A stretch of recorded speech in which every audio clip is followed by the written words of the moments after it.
much like what happened to me. I was working on the doctor's television show, and I was tipped off that there was a whistleblower inside the CDC named Dr. William Thompson, who was going to come forward and say that they were committing scientific fraud in the vaccine safety studies, specifically the MMR autism study.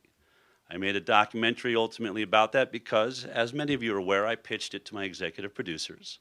I know who you work for. I work for CBS.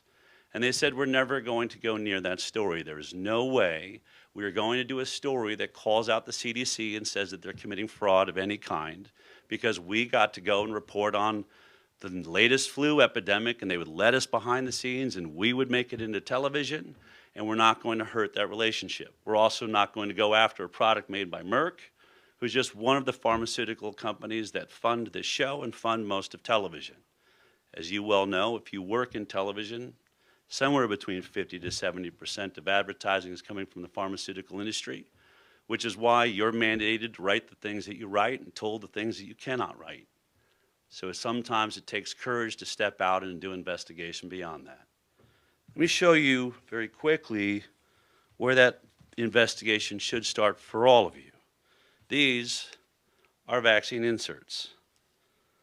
I had my COO, Bridget Rasmussen, go by a doctor and say, we'd just like to see some vaccine inserts.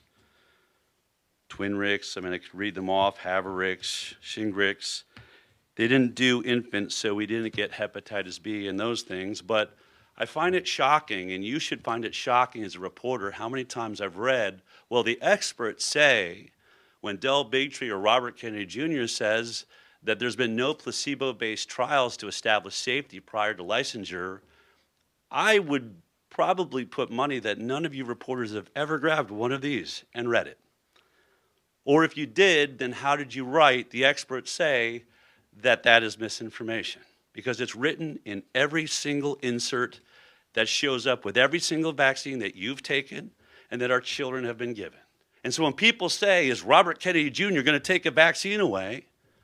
I would say Robert Kennedy Jr. is going to begin a conversation of transparency, of talking about the actual science that is written in every one of these lists, pages and pages of injuries that are right here, written by the manufacturer by law because they are happening to real children and real people, and no one in front of me right now has ever written about this story.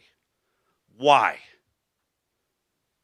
How can you say you're doing your job? Who are you working for? We are supposed to be the fourth branch of government, the fourth estate. We are supposed to challenge these things and say, for how many years will we let these injuries happen before someone decides to make a better product or do a study and figure out, is there a test we can do to see if you're vulnerable to these injuries? We've never studied who these injuries are happening to.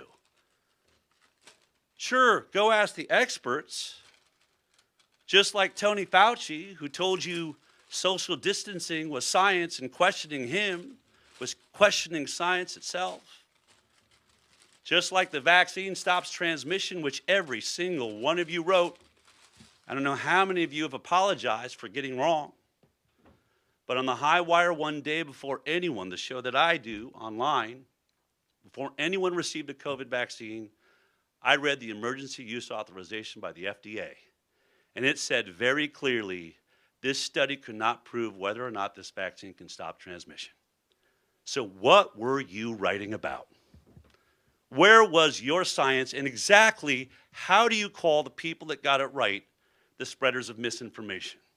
You have been the spreaders of misinformation.